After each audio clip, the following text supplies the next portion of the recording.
Semoga kalian keluarga yang berbahagia, ya, keluarga yang diberkati Tuhan, ya.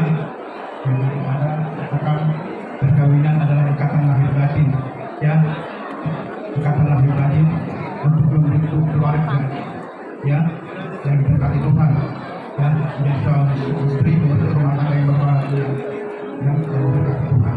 Jadi ikatan lahir batin, jadi kalian sudah menyatu, ya. Dan kalau sudah terikat batin kalian, tidak ada yang memisahkan, ya, kecuali Tuhan, ya. Jadi kalian harus benar-benar kokoh dalam pernikahan kalian. Jadi walaupun ini sini atau ya khusus, ya.